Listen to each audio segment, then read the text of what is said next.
Good morning, dear students. Welcome to this online lecture. I am Mr. Rahul Pawar. In today's lecture, we are going to study the concept of environmental accounting. In this lecture, we are going to study the meaning of environmental accounting and the need and objectives of environmental accounting. आजच्या या लेक्चरमध्ये आपण environmental accounting ही concept पाहणार आहोत. त्यामध्ये सुरुवातीला environmental अकाउंटिंगचं meaning काय आणि त्यानंतर एन्व्हायरमेंटल अकाउंटिंगचे नीड गरज आणि त्याचे ऑब्जेक्टिव्स उद्देश कोणकोणते आहेत हे आपण या लेक्चरमध्ये पाहणार आहोत. In the previous lecture, we studied the concept of human resource accounting, in which we studied that human resource is the most important asset for each and every business. But unfortunately, in traditional accounting, this important asset is not shown in the balance sheet.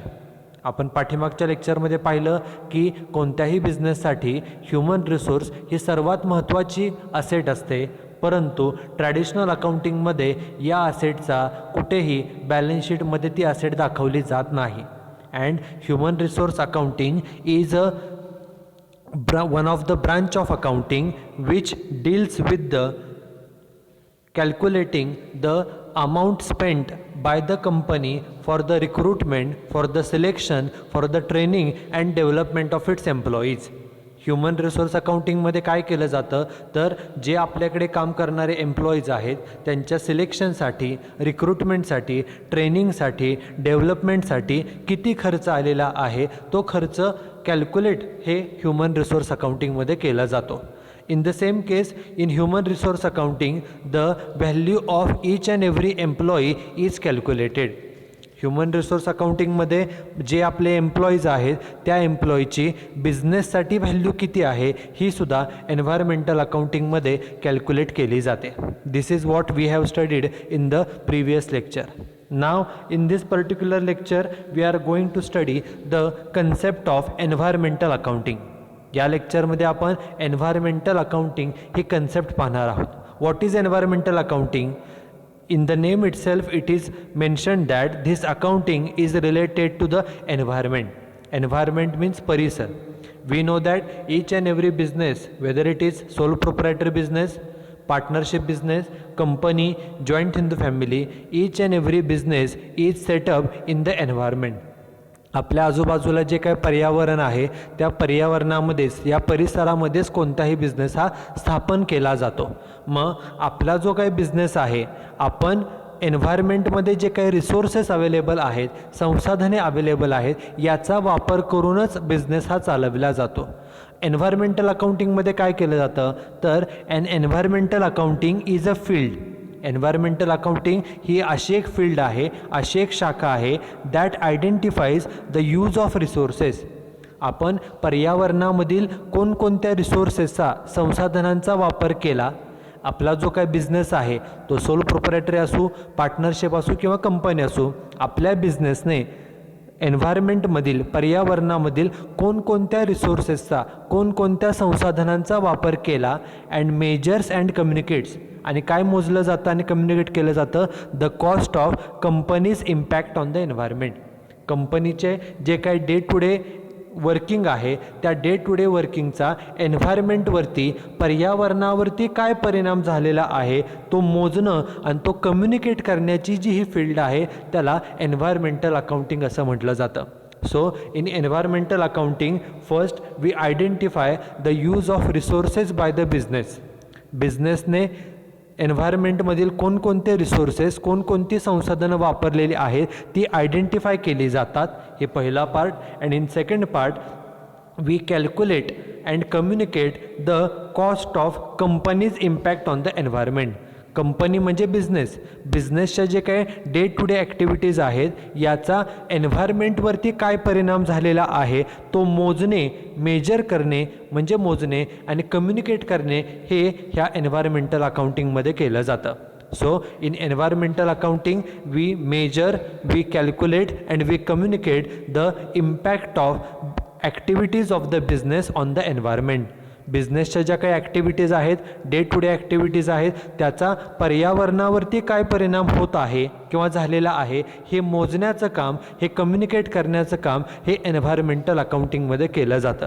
And most important thing is each and every business, whether it is small business, medium size business और large size business, each and every business uses the resources from the environment.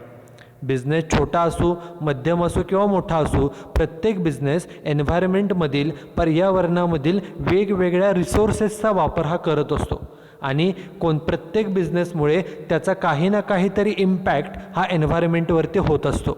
मग आपण एन्व्हायरमेंटमधील कोणकोणते resources वापरतो आणि आपल्या बिझनेसमुळे एन्व्हायरमेंटवरती काय परिणाम होतो हे मोजण्याचं काम, कॅल्क्युलेट करण्याचं काम हे एन्व्हायरमेंटल अकाउंटिंगमध्ये केलं जातं. Okay, in other words we can say that an environmental accounting is a system.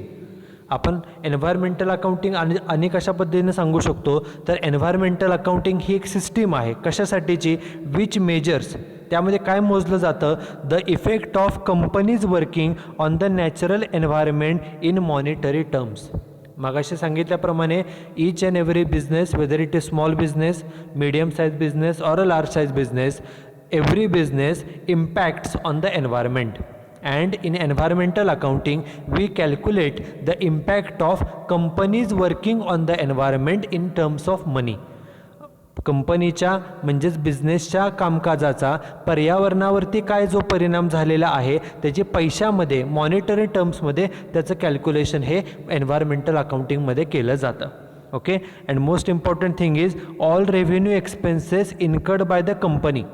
कंपनीनं जो काही रेव्हेन्यू रेग्युलर खर्च केला असेल कशासाठी? फॉर प्रोटेक्शन ऑफ एन्व्हायरमेंट, एन्व्हायरमेंटच्या पर्यावरणाच्या संरक्षणासाठी. दिस इज मोस्ट इम्पॉर्टंट. पर्यावरणाच्या संरक्षणासाठी कंपनीने, बिझनेसने जो काही रुटीन खर्च, रेग्युलर खर्च, रेव्हेन्यू खर्च केला असेल, they are debited to profit and loss account. Okay, this is important for objective type questions. Okay, the expenses, the routine expenses, regular expenses,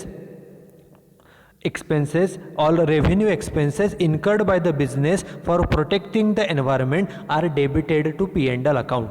पर्यावरणाच्या संरक्षणासाठी बिझनेसने जो काही खर्च केलेला असेल, रेग्युलरचा खर्च, रेव्हेन्यू खर्च, तो प्रॉफिट अँड लॉस अकाउंटच्या डेबिटला दाखवला जातो. This is first point. Second important point is all natural resources consumed by the business. आपल्या बिझनेसने पर्यावरणामधील जे काही रिसोर्सेस, जे काही संसाधने कन्झ्युम केले असतील, वापरले असतील, they are treated as environmental assets. आपण प्रत्येक बिझनेस एन्व्हायरमेंटमधील वेगवेगळ्या ज्या काही रिसोर्सेस आहेत, वेगवेगळ्या असेट्स आहेत, याचा वापर प्रत्येक बिझनेस हा करत असतो. मग एखादा बिझनेस, तो सोल प्रोप्रायटरी असो, पार्टनरशिप असो किंवा कंपनी, एखाद्या बिझनेसने पर्यावरणामधील ज्या ज्या रिसोर्सेसचा वापर केलेला आहे त्या सर्व रिसोर्सेसला एन्व्हायरमेंटल असेट्स असं म्हटलं जातं. So what is environmental assets? The different resources consumed by the business okay from the environment are called as environmental assets. पर्यावरणामधील जे काही वेगवेगळे रिसोर्सेस आहेत, संसाधने आहेत, त्याचा वापर जो बिझनेसनं केलेला आहे त्या रिसोर्सेसला एन्व्हायरमेंटल असेट्स असं म्हटलं जातं. This is second important point. And third most important point is the expenses incurred by the business for using these resources, for using these assets. पर्यावरणामधील हे जे काही वेगवेगळे रिसोर्सेस आहेत, संसाधने आहेत, वेगवेगळ्या असेट्स आहेत, याचा वापर करण्यासाठी जो काही खर्च केलेला आहे, it is a liability of business towards the society. पर्यावरणामध्ये वेगवेगळे रिसोर्सेस अवेलेबल आहेत, वेगवेगळ्या असेट्स आहेत, त्यामध्ये वॉटर असेल, एअर असेल किंवा लँड असेल, हे सर्व जे एन्व्हायरमेंटमधल्या असेट्स आहेत, रिसोर्सेस आहेत, याचा आपण बिझनेससाठी वापर करतो. आणि या रिसोर्सेस, हे रिसोर्सेस, या असेट्स वापरण्यासाठी जो खर्च केला जातो ती आपल्या बिझनेसची सोसायटीसाठी असलेली लायबिलिटी मानली जाते. Okay, these are the three most important points. Once again have a look at it. First point is the expenses, the revenue expenses incurred by the business for protecting the environment are debited to P&L account. पर्यावरणाचा संरक्षणासाठी जो काही regular खर्च केला जातो तो profit and loss अकाउंटला दाखवला जातो. This is first. Second is the natural resources consumed by the business from the environment are called as a environmental assets. पर्यावरणातील जे वेगवेगळे रिसोर्सेस बिझनेस वापरतो त्या रिसोर्सेसला एन्व्हायरमेंटल असेट्स असं म्हटलं जातं. And third important point is the different expenses incurred for using these assets for using these resources are liability of business towards the society. पर्यावरणामधील वेगवेगळ्या असेट्स वापरण्यासाठी वेगवेगळे रिसोर्सेस वापरण्यासाठी जो काही खर्च केला जातो तो खर्च ही त्या समाजासाठी सोसायटीसाठी त्या बिझनेसची लायबिलिटी आहे असं मानलं जातं. These are the 3 important points. Now question arises why this environmental accounting is very necessary. प्रश्न येऊ शकतो की एन्व्हायरमेंटमधून जे काही रिसोर्सेस मिळतात, एअर असेल, वॉटर असेल, हे फ्रीली मिळतात. काही रिसोर्सेससाठी आपल्याला पैसे पेड करावे लागतात. मग हे जे रिसोर्सेस आहेत याचं जे अकाउंटिंग आपण करतोय, ज्याला आपण एन्व्हायरमेंटल अकाउंटिंग असं म्हणतो, ज्याला दुसरा नाव ग्रीन अकाउंटिंग देखील आहे. मग हे एन्व्हायरमेंटल अकाउंटिंग इम्पॉर्टंट कशासाठी आहे तर बघा, in the present age the world is facing lot of problems. सध्याच्या जगामध्ये वेगवेगळ्या प्रकारचे प्रॉब्लेम्स आहेत. The world is hitting up because of global warming. पूर्ण जगभरामध्ये ग्लोबल वॉर्मिंगमुळे सर्व देशांमध्ये जे काही तापमान आहे ते तापमानामध्ये वाढ झालेली आहे. Marine lives are dying. जे समुद्रामध्ये राहणारे प्राणी आहेत त्यांचा मृत्यू होतो आहे. कशामुळे? Because of oil splits and water pollution. जे काय पाण्यामधील प्रदूषण आहे किंवा ऑइल स्प्लिट्स, जे जहाजांमधून जे ऑइल गळती होते, तेल गळती होते, या सर्वांमुळे समुद्रामधील जे जीव आहेत त्यांचा मृत्यू वेगवेगळ्या प्रकारे होत आहे. And life of people is greatly affect to a great extent because of air and water pollution. Even काही शहरांमध्ये प्रदूषणामुळे, मग ते एअर पोल्युशन असेल, साऊंड पोल्युशन असेल किंवा वॉटर पोल्युशन असेल, याच्यामुळे कित्येक लोकांना वेगवेगळ्या आजारांना सामोरे जावं लागतं.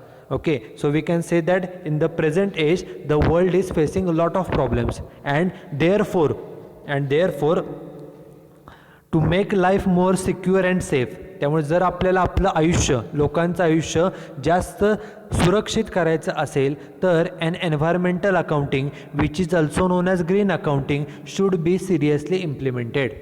आपल्याला जर आपलं आयुष्य अधिक सुखकर आणि सेफ, संरक्षित ठेवायचं असेल तर हे जे एन्व्हायरमेंटल अकाउंटिंग आहे, ग्रीन अकाउंटिंग ज्याला दुसरं नाव आहे, त्याचा सिरियसली विचार करण्याची आवश्यकता आहे. एन्व्हायरमेंटल अकाउंटिंगमध्ये आपल्या बिझनेसमुळे एन्व्हायरमेंटवरती काय इम्पॅक्ट होतो आहे तो मोजला जातो. तो इम्पॅक्ट कसा कमी करता येईल यासाठी प्रॉपर प्रिकॉशन्स घेतल्या जातात आणि जेणेकरून जे सोसायटीमधले लोक आहेत ते जास्त हॅपीली किंवा जास्त सिक्युअर अँड सेफ पद्धतीने ते राहू शकतात. Okay, so therefore environmental accounting is necessary. Now the next part of this lecture, that is what are the different needs and objectives of environmental accounting. हे जे एन्व्हायरमेंटल अकाउंटिंग केलं जातं याचे उद्देश कोणकोणते आहेत हे आपण पाहणार आहोत. Following are the different objectives of environmental accounting. First objective is to identify environmental resources affected by the business economic activities.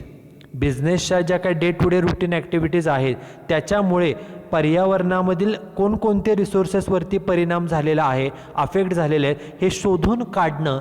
To identify the resources, environmental resources affected by the business activities. बिझनेसच्या ज्या काही activities आहेत, routine activities असेल, day to day activities असतील, याच्यामुळे पर्यावरणामधील कोणकोणत्या रिसोर्सेसवरती, संसाधनांवरती परिणाम झालेला आहे ते शोधून काढणं. This is the first main objective of environmental accounting. This is first one. Second objective is to examine all those factors which affect the ecology and environmental balance.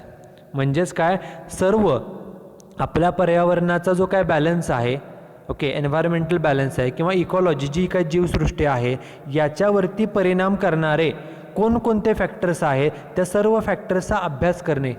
Okay, this is the second objective of environmental accounting.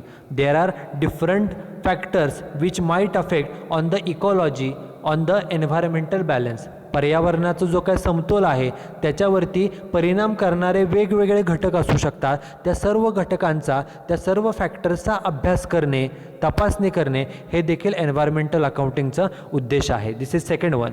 Third objective is to estimate म्हणजे अंदाज करणे. The total expenditure किती खर्च होईल required to be incurred on enhancement of environment.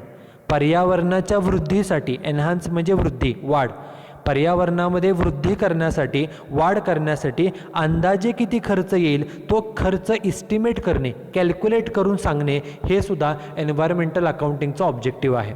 कारण की बिझनेसच्या ॲक्टिव्हिटीजमुळे the day to day activities of the business impacts on the environment and therefore it is the responsibility of the business to do something for the protection of environment, to do something for the enhancement of environment. पर्यावरणाच्या संरक्षणासाठी, पर्यावरणाच्या वृद्धीसाठी काही उपाययोजना करणं हे बिझनेसचं कर्तव्य आहे आणि त्यासाठीच किती त्यासाठी खर्च होईल, पर्यावरणाच्या प्रोटेक्शनसाठी, पर्यावरणाच्या वृद्धीसाठी किती खर्च येऊ शकतो तो इस्टिमेट करणे. This is another objective of environmental accounting. Now the fourth objective. Fourth objective of environmental accounting is to determine the standards. Okay, standard ठरवणे कशासाठी? Of pollution discharges. बिझनेसमधून जे काय पोल्युशन होतं, मग ते एअर पोल्युशन असेल, वॉटर पोल्युशन असेल किंवा साऊंड पोल्युशन असेल, याच्यासाठी काय स्टँडर्ड ठरवणं. कारण की जर स्टँडर्डपेक्षा जास्त पोल्युशन डिस्चार्ज होत असेल, प्रमाण जर त्या पोल्युशनचं जास्त असेल, it might affect or it will affect adversely on the environmental balance. जर पोल्युशनचं प्रमाण स्टँडर्डपेक्षा जर जास्त झालं तर त्याचा एन्व्हायरमेंटच्या बॅलन्सवरती परिणाम होऊ शकतो आणि त्यासाठी पोल्युशन डिस्चार्जचे स्टँडर्ड ठरवणं, डिटरमाइन करणं and other policies in respect of control of pollution. आणि त्याचबरोबर हे स्टँडर्ड ठरवणं आणि त्याचबरोबर पोल्युशन नियंत्रणात आणण्यासाठी वेगवेगळ्या पॉलिसी डिटरमाइन करणं, पॉलिसी फ्रेम करणं, it is another objective of environmental accounting. So the fourth objective of environmental accounting is to fix the standards for pollution discharges. जे काही वेगवेगळ्या प्रकारचं पोल्युशन होतं, air pollution, sound pollution, water pollution, त्याच्या संदर्भात काही नियम ठरवणं, स्टँडर्ड्स ठरवणं आणि त्याचबरोबर हे पोल्युशन कमी करण्यासाठी ज्या काही आवश्यक पॉलिसीज आहेत त्या पॉलिसी फ्रेम करणं, it is another objective of environmental accounting. This is fourth objective. Now fifth objective, second last objective of environmental accounting is to determine the cost of society for retaining the lost natural resources. Okay, जे natural resources, नैसर्गिक संसाधने समाप्त झालेली आहेत, lost झालेली आहेत, okay, त्याचा आपण पूर्ण वापर करून ते संपुष्टात आणण्याच्या मार्गावर आहे, ती संसाधने रिटेन करण्यासाठी, ओके, आहे तशी ठेवण्यासाठी, प्रोटेक्ट करण्यासाठी किती खर्च येऊ शकतो, ओके, खर्च किती येऊ शकतो तो खर्च डिटरमाइन करणे हे सुद्धा एन्व्हायरमेंटल अकाउंटिंगचं ऑब्जेक्टिव्ह आहे.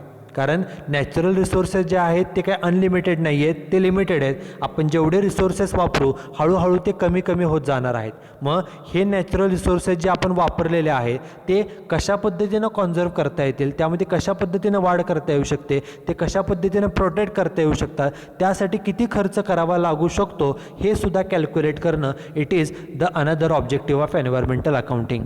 And last objective of environmental accounting is to study the role of government and non-government agencies for environmental programs.